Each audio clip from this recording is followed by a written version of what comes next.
The Council of Eternal Minds.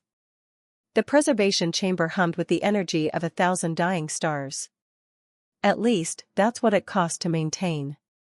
The Grand Archive of the Galactic Collective housed the consciousness of every being who had ever chosen digital immortality, 17 trillion minds, preserved forever in crystalline matrices that would outlast the heat death of the universe itself.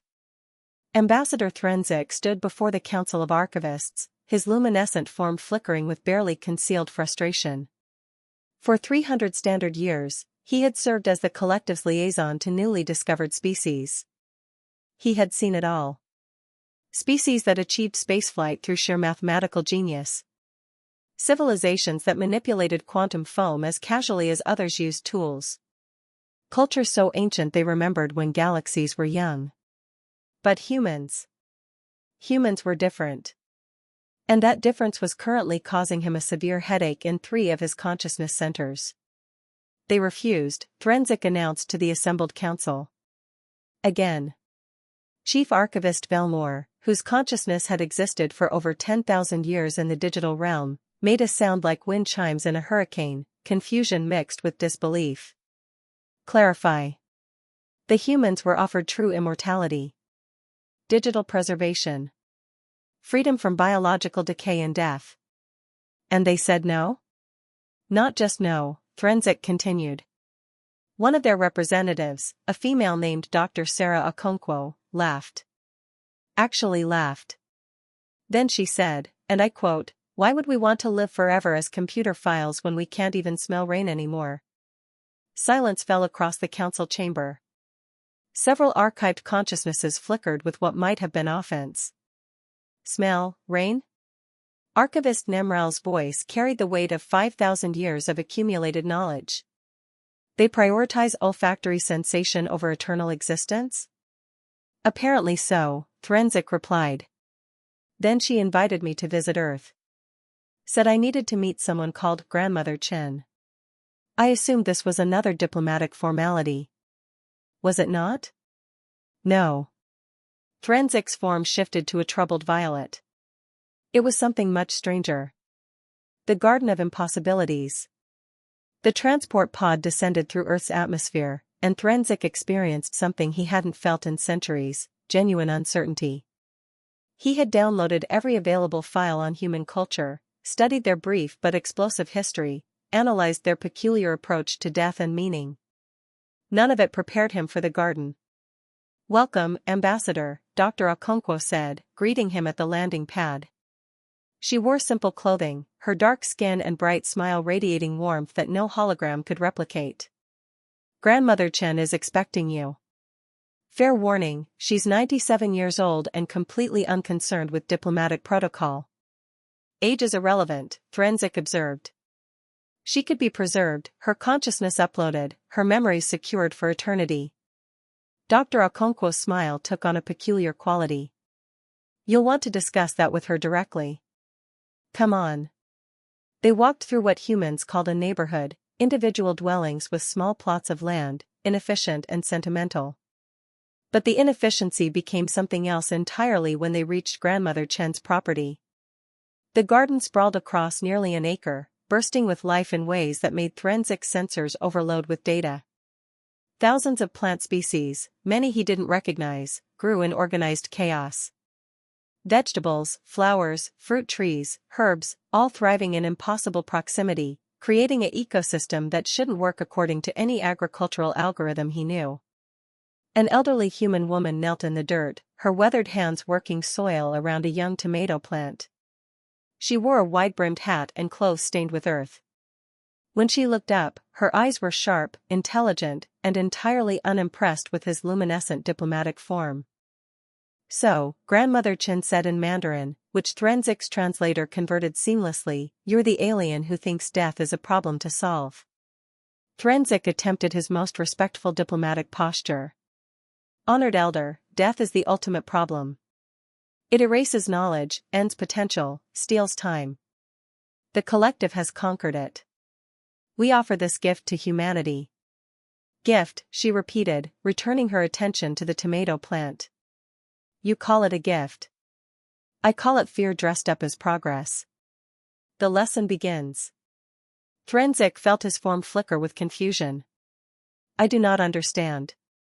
Fear of what? Fear of being temporary.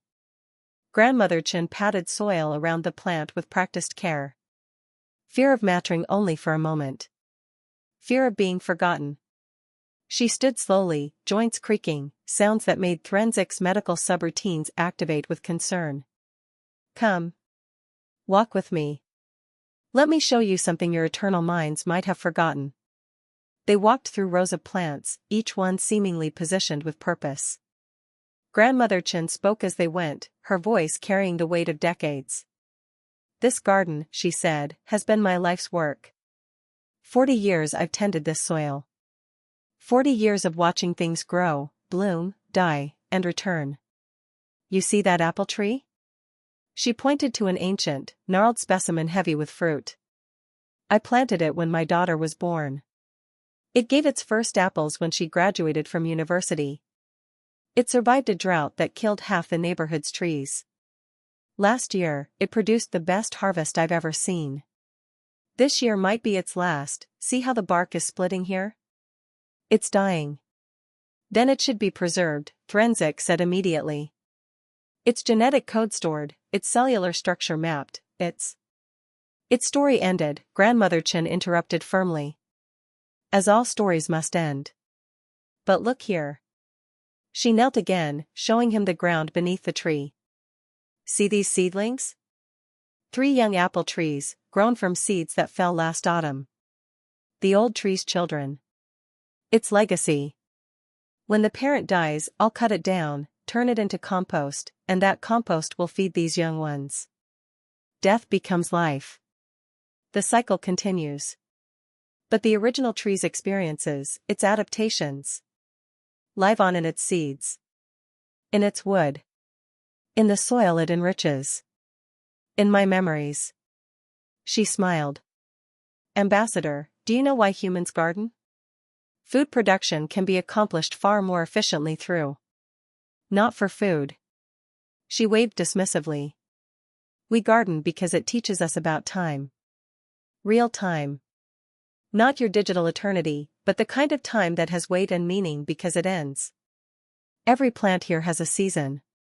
A time to grow, a time to bloom, a time to bear fruit, a time to return to earth. That cycle, that temporary, precious cycle, is what makes life sacred. Threnzik processed this. But when you die, this knowledge dies with you.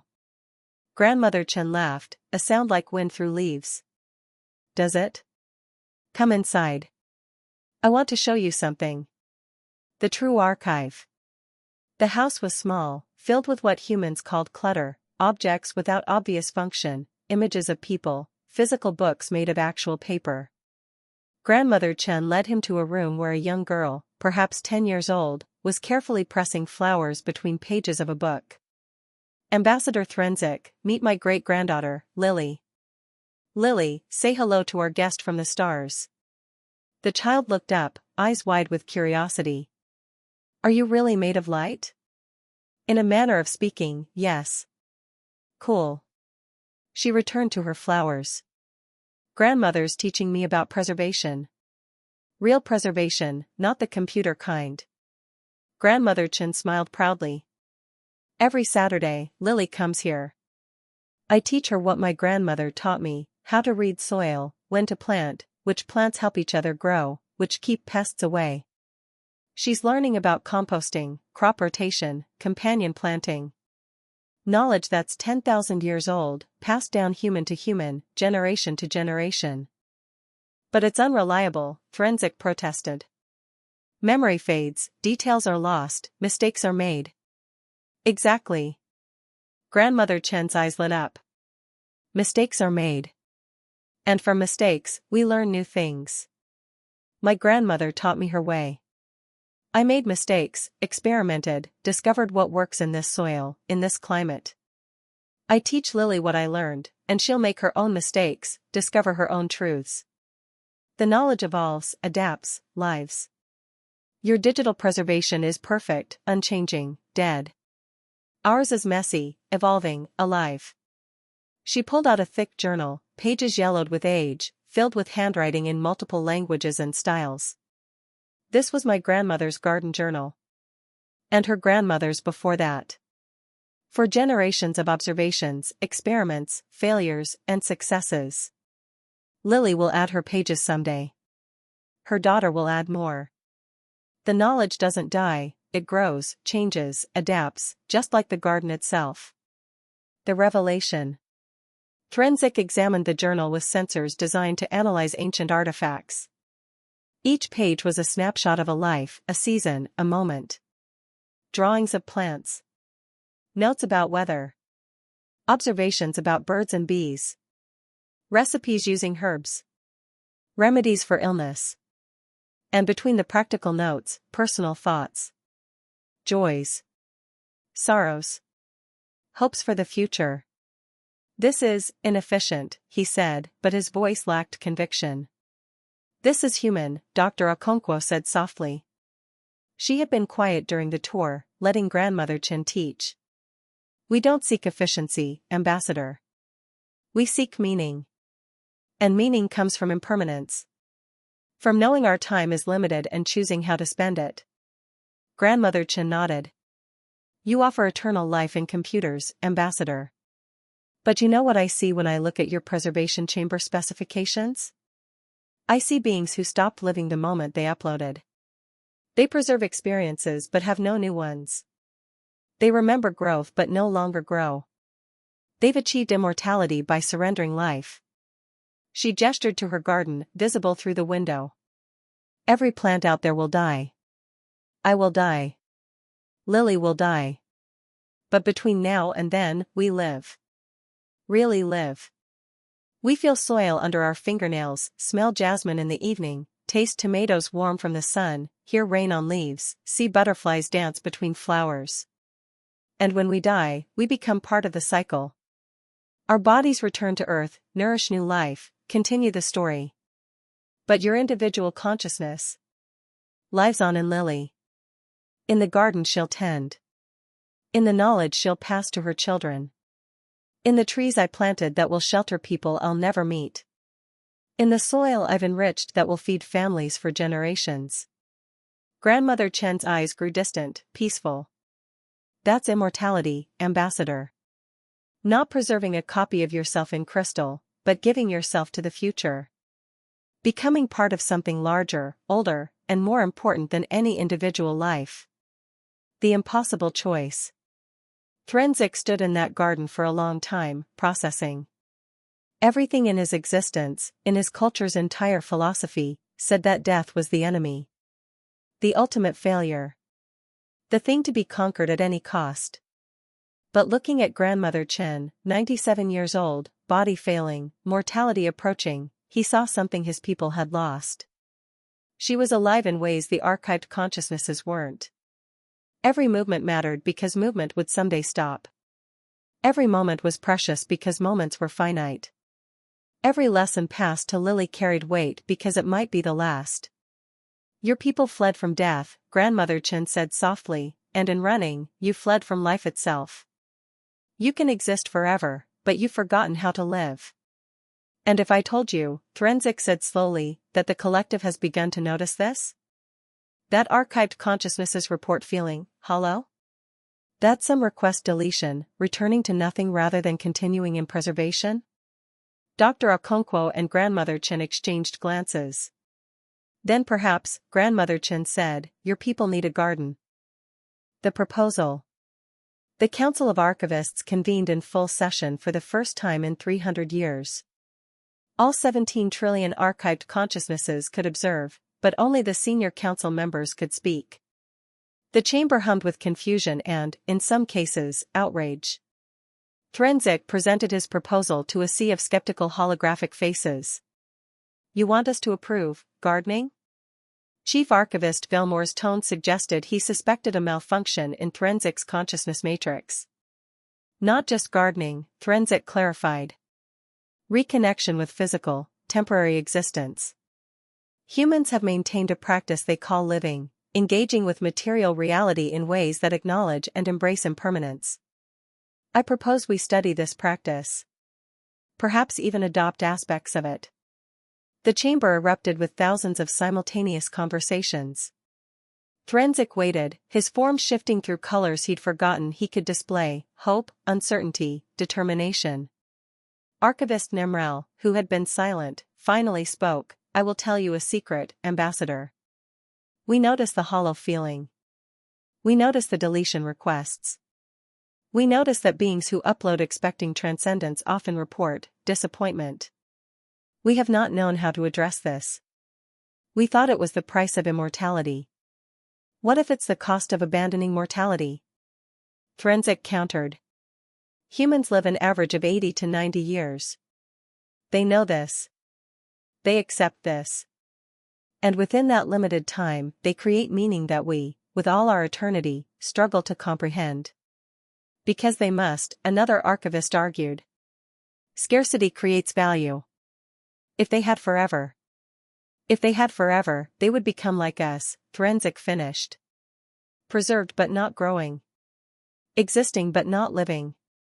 Is that truly the superior choice?" The experiment. 3 months later, the first collective garden was established on Station Prometheus, a neutral ground where multiple species coexisted. The station's unused biodome was converted into experimental space. Grandmother Chen, despite her age, insisted on traveling to oversee the project personally. "If I die during this trip," she told her concerned family, "at least I'll die doing something interesting." She arrived to find a sterile, perfectly climate-controlled space with optimal lighting and soil composition analyzed by computers. She took one look and shook her head.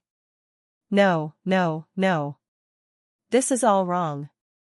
The lead station botanist, a Quellian named Rithal, flickered with confusion. "But we've calculated optimal growing conditions." "Optimal for what? Efficiency? Growth speed?" Grandmother Chen walked to the climate controls and, to everyone's horror, introduced randomness. "Gardens need weather. Surprise rain. Hot days. Cool nights. Challenges. Otherwise, the plants forget how to be resilient." "But why would we want challenges?" Rithal asked. "Because overcoming challenges is what makes you strong." She smiled. "That's true for plants and people. And I suspect it's true for archived consciousnesses too." The first participants in the collective garden project were volunteers, archived beings who agreed to temporary re-embodiment in biological forms. Not their original bodies, but simple cloned forms with all the inconveniences of organic life: hunger, fatigue, the need for sleep. Most lasted less than a week before requesting to return to digital preservation. But a few stayed. The gardener who remembered. Forensic was one who stayed. He chose a humanoid form, easier to work in the garden, and experienced something he hadn't known in 300 years: sensation. The first time he touched soil, he stood frozen for 10 minutes, processing the texture, temperature, the slight dampness. Dirt under his fingernails. An inconvenience by any logical measure. Yet somehow, significant. "Good," Grandmother Chen said, appearing beside him with a flat of seedlings. "You're beginning to understand. Now, let's plant these tomatoes. I'll show you how to position them to help each other grow." The work was hard. Physical labor that made muscles ache, muscles he'd forgotten he could have. The sun was too hot. The humidity made his breathing labored. His back protested every time he bent over. It was wonderful. "I don't understand," he admitted to Grandmother Chen during a water break. "This form is objectively inferior. Weaker, prone to failure, requiring constant maintenance. Yet I feel more present than I have in centuries." "That's because you're living in time again," she explained. "Real time. When you're digital, there's always later. Always tomorrow. Time becomes meaningless. But in this body, time matters. Your back hurts now, so you appreciate rest. You're thirsty now, so water tastes better. You're tired now, so sleep will be sweet. The limitations make everything real." She handed him a tomato seedling. "Here. Plant this. When it grows and produces fruit, you'll eat a tomato you helped create. You'll taste sunshine and water and soil and time. You'll taste proof that you existed in a specific moment and made something happen. He planted it carefully, following her instructions. His hands trembled, from fatigue, not malfunction. The difference mattered. The first harvest. 8 weeks later, the garden had transformed.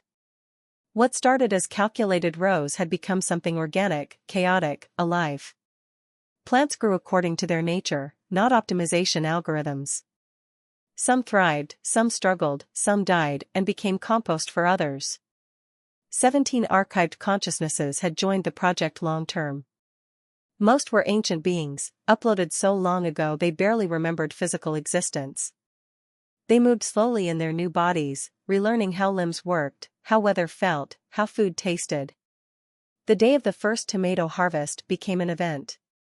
Station personnel gathered to watch beings who had lived thousands of years in digital preservation experience something simple and profound, biting into a sun-warmed tomato they had grown themselves. Archivist Velmore, in a body that looked uncomfortable and uncertain, held his tomato like it might explode. "I remember this," he whispered. 10,000 years ago, before I uploaded. I remember gardens on my homeworld. I remember growing food with my progenitors. I remember it mattered." He took a bite. Juice ran down his chin, messy, inefficient, undignified. He started crying. "Flavor," he said through tears. "Actual flavor. Not simulated, not remembered. Present. Here. Now." He looked at Grandmother Chen with something like reverence. "You grow time itself. You capture moments in fruit." "No," she corrected gently. "The moments can't be captured. That's the point. You eat the tomato and it's gone. The moment passes. But you were there. You tasted it. You lived it. And tomorrow, there will be other tomatoes, other moments. The impermanence is the gift." The spread. News of the collective garden spread through archived consciousness networks like wildfire. Requests to participate overwhelmed the program. Beings who had existed digitally for millennia wanted to feel dirt, taste tomatoes, experience weather. But the garden had limited space. "Seems like you've created a problem," Dr. Okonkwo observed, visiting to check on the project's progress.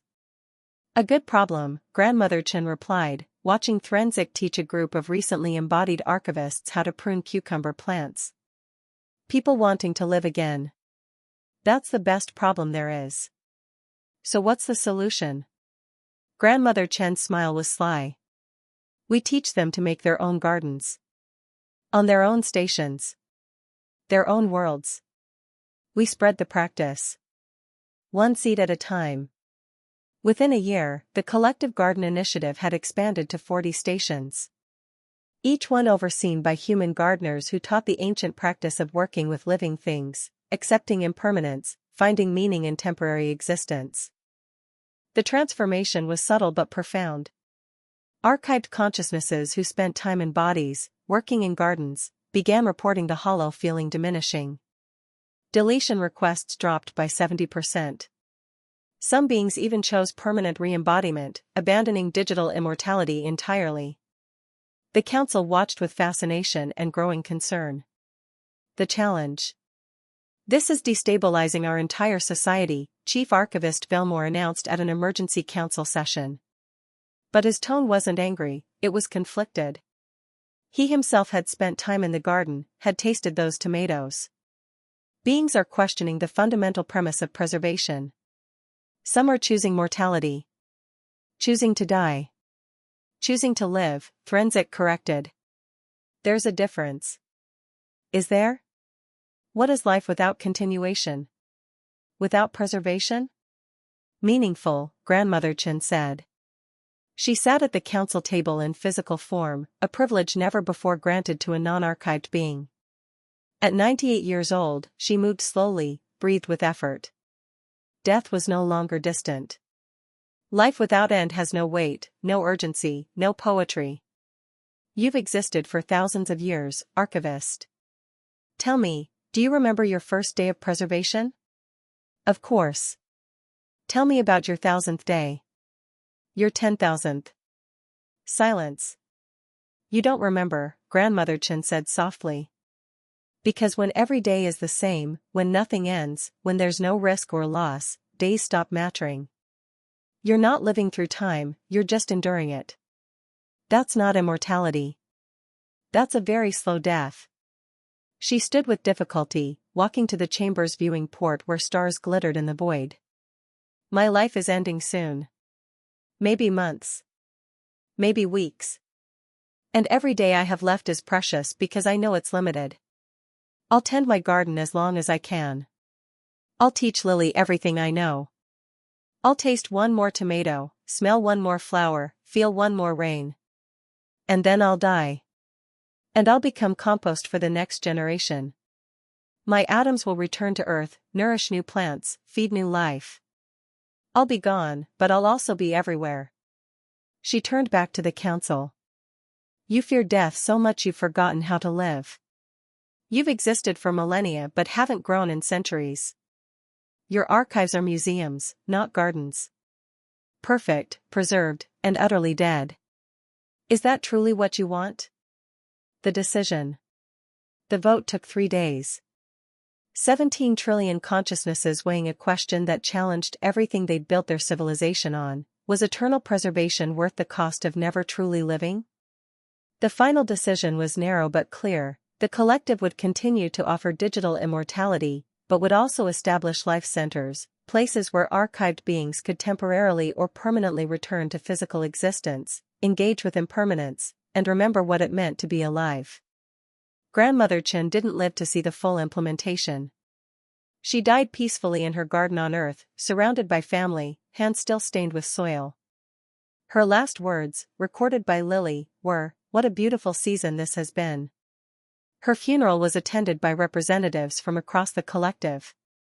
Beings who had lived thousands of years watched as her body was buried beneath an apple tree, the same tree she had planted for her daughter, now old and gnarled, still bearing fruit.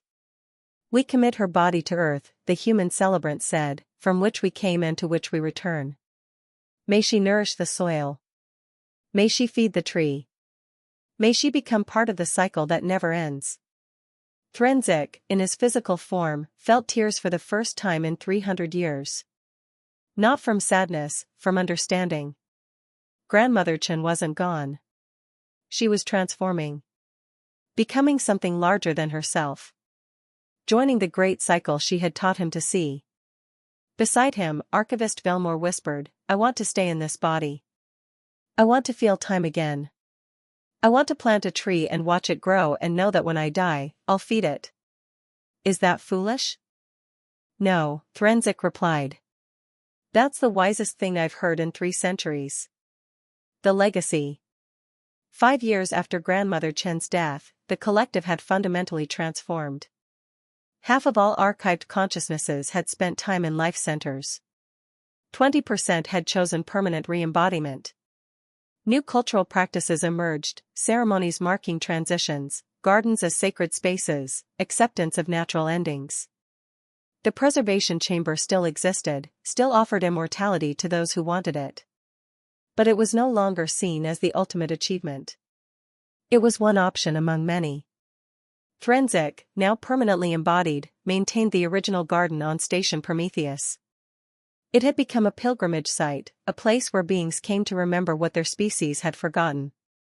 The day Lily visited, now 15 years old and already an accomplished gardener herself, he showed her the memorial plaque installed near the tomato beds. In memory of Grandmother Chen, who taught the galaxy that death is not the enemy, that impermanence gives meaning to existence, that the cycle of growth and decay is sacred, that we live forever by choosing to live fully now. She would have laughed at this, Lily said, touching the plaque. Too serious. Too philosophical. She'd say, stop reading and start planting. Threnzek laughed, a sound that still felt strange and wonderful. You're right. Come on. I want to show you something. He led her to a new section of the garden where seedlings grew in careful rows. Apple trees, he explained. grown from seeds of the tree she planted for your grandmother. I've been distributing them to life centers across the collective. Pieces of her garden, spreading to 1,000 worlds. Lily smiled. She'd like that. Not the memorial. But the trees. Living things, spreading, growing, adapting. That's how she wanted to be remembered, not as a person, but as a practice. A way of living that keeps growing even after the gardener is gone. She succeeded, Forensic said. Your grandmother conquered death not by defeating it, but by making peace with it. She taught us that immortality isn't about lasting forever, it's about maturing deeply for the time you have. They worked together in the garden as the station's artificial sun traced across artificial sky.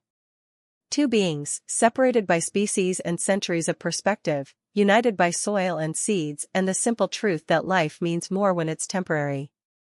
And across 1,000 worlds, in gardens tended by hands that had forgotten how to work, minds that had forgotten how to rest, hearts that had forgotten how to hope, new seeds were planted, new cycles began, new life emerged from acceptance of death. Grandmother Chen's revolution was complete. She had conquered death by teaching the galaxy how to live. Epilogue, a letter found in the garden. Years later, during renovation of Grandmother Chen's original garden on Earth, workers found a sealed container buried beneath the old apple tree. Inside was a letter, addressed to whoever finds this. It read, "If you're reading this, I'm long gone. Good. That's how it should be. I lived fully, died completely, and became compost. Perfect. But I want you to know something. The garden you're standing in has fed my family for 40 years. It will feed your family too.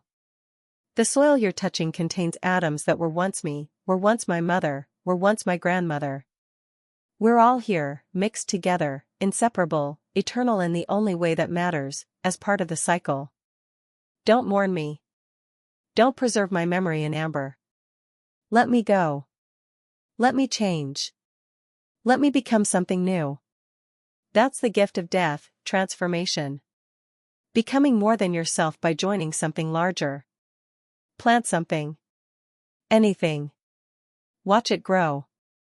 Accept that it will die. Let it teach you that beauty lies not in lasting forever, but in being fully alive while you can. And when your time comes, let go. Become compost. Feed the next generation. That's immortality. That's love. That's the only way forward. Now stop reading and start planting.